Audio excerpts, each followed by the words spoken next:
말씀과 함께하는 하나님의 행복의 소리. 이 시간에 요한복음 14장 22절에서 31절의 말씀을 가지고 라운 큐티 시작하도록 하겠습니다.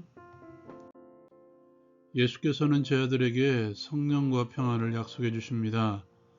자기가 떠나는 것이 아버지를 향한 사랑과 순종의 길임을 말씀하십니다.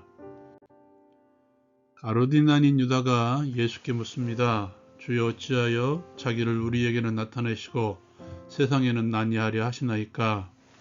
예수께서 대답하십니다. 사람이 나를 사랑하면 내 말을 지키리니 내 아버지께서 그를 사랑하실 것이요 우리가 그에게 가서 거처를 그와 함께 하리라. 나를 사랑하지 아니하는 자는 내 말을 지키지 아니하나니 너희가 듣는 말은 내 말이 아니요 나를 보내신 아버지의 말씀이니라.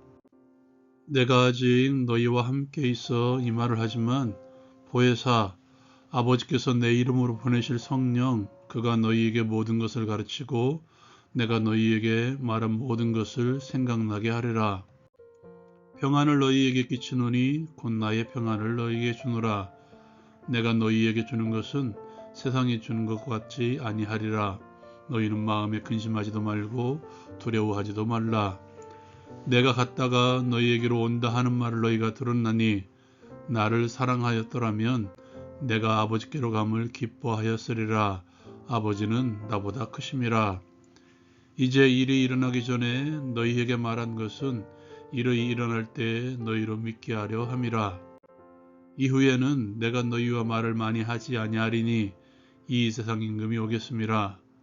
그러나 그는 내게 관계할 것이 없으니 오직 내가 아버지를 사랑하는 것과 아버지께서 명하신 대로 행하는 것을 세상이 알게 하려 함이로라.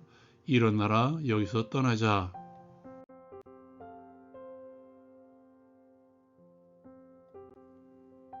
이 말씀을 가지고 이 시간에 성령께서 하시는 일에 대해서 함께 나누기를 원합니다. 어제도 우리가 함께 말씀을 통해서 나누었었는데요. 성령 하나님의 주된 사역은 구원의 적용, 즉 예수 그리스도께서 십자가를 통해서 이루신 구원의 역사들을 성도들에게 적용시켜서 이루어 가시는 것이 성령의 주된 사역입니다. 여러분 가만히 한번 생각해 보십시오. 우리의 구원을 이루어 가는데 성령 하나님의 강력하신 능력이 얼마나 필요할 것 같습니까? 성령 하나님의 신비로운 체험이 얼마나 필요할 것 같습니까? 물론 필요하실 때에는 하실 수 있겠지만 그것이 성령 하나님의 주된 사역이 아니라는 것입니다. 예수께서 계실 때에는 제자들에게 다양한 표적과 말씀을 통해서 하나님 나라의 일들을 가르쳐 주심으로써 그들을 믿음으로 이끄셨죠. 승천하신 후에는 성령 하나님께서 그것을 이어가시는 것입니다. 주께서 가르쳐 주신 하나님의 말씀들을 가르쳐 주시고 생각나게 하신다는 것이죠. 하나님의 말씀의 신비로움을 아십니까? 아무리 머리가 뛰어나고 비상해도 성령의 조명하심이 없다면 하나님의 뜻을 깨달을 수 없으며 새길 수도 없습니다. 성령 하나님의 이끄심이 없으면 하나님의 말씀의 능력이 주시는 체험을 할 수가 없다는 것이죠. 삶의 위기 가운데 적절한 말씀을 주십니다. 날마다 나를 이끌어 가시는 주의 말씀을 알게 하십니다. 그것이 우리 속사람에서 내 생각 속에서 내 이성의 자리 가운데에서 역사하시는 성령 하나님의 작용이죠. 그러므로 말씀을 가까이 할 때 성령 하나님의 밝히 비춰주심을 구하십시오. 말씀을 읽거나 들을 때 그리고 특별히 묵상할 때 끊임없이 구하십시오. 성령께서 주시는 지혜를 통해서 하나님의 말씀을 깨달을 수 있을 것입니다. 또한 성령 하나님의 비춰주심을 통해서 말씀의 길을 알게 될 것입니다. 그리고 그 길로 나아갈 때 나와 동행하시며 이끌어 가실 것입니다. 두 번째로 십자가를 통해서 주께서 주시는 은혜들에 대해서 함께 나누기를 원합니다. 오늘 말씀 가운데 예수께서는 평안을 끼친다고 제자들에게 말씀하시죠. 세상이 주는 것 같지 아니하는 하늘의 평안. 구약의 하나님께서 샬롬의 평안을 외치셨다면 신약의 예수께서는 에이레네의 평안을 외치십니다.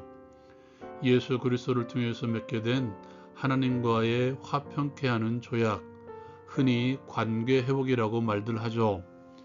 예수의 십자가는 하나님께서 우리에게 내미신 화해, 화목의 손길입니다.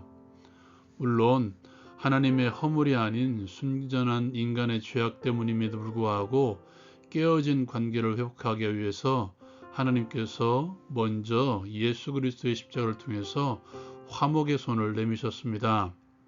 그러므로 십자가는 화목의 십자가, 화평의 십자가입니다.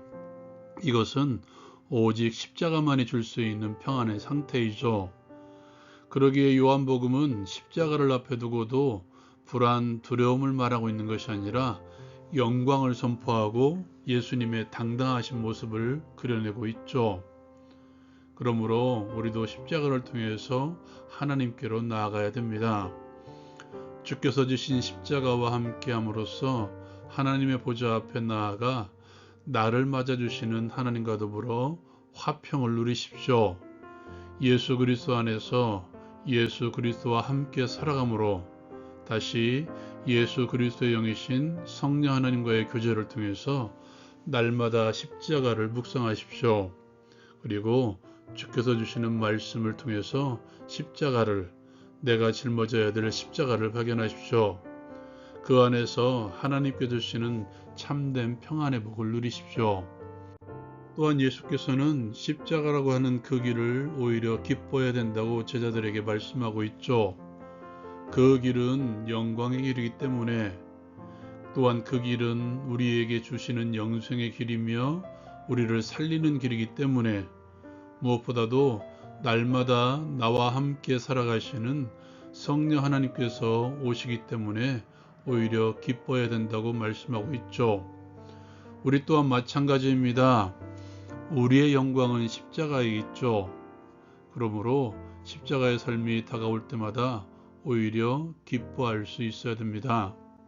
환난 중에도 즐거워할 수 있는 그 출발이 무엇입니까? 그리스도 예수를 믿음으로 의롭다함을 얻었기 때문에 오히려 십자가 아래에서 기쁨을 누리는 것이죠. 이것을 알았기 때문일까요? 바울 사도는 감옥에서 빌립보에 보내는 편지를 통해서 나는 기뻐하고 있으며 너희도 기뻐하라고 권면하고 있죠. 십자가는 패배가 아닙니다.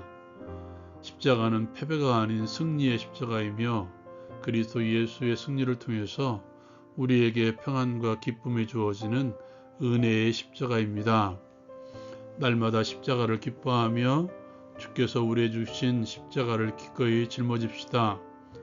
바울 사도의 고백처럼 그리스도의 남은 고난을 교회를 위해서 내 육체에 채웁시다. 기쁨으로 성령의 조명을 통해서 주의 말씀을 들음으로써 삼위일체 하나님과의 신비로운 연합을 경험합시다. 날마다 성령 하나님의 이끄심을 통해 주의 말씀 앞에 나아가게 하옵소서. 말씀을 통해 나를 가르쳐 주시고 생각나게 하시는 성령 하나님을 발견하게 하옵소서. 그 안에서 참된 평안과 기쁨을 맛보게 하옵소서. 예수님의 이름으로 기도합니다. 아멘. 그리스도인은 하늘 평안이 지배하는 사람들이죠. 성령 하나님과의 교제가 이것을 이루어줍니다. 날마다 말씀으로 성령 하나님과 교제하십시오.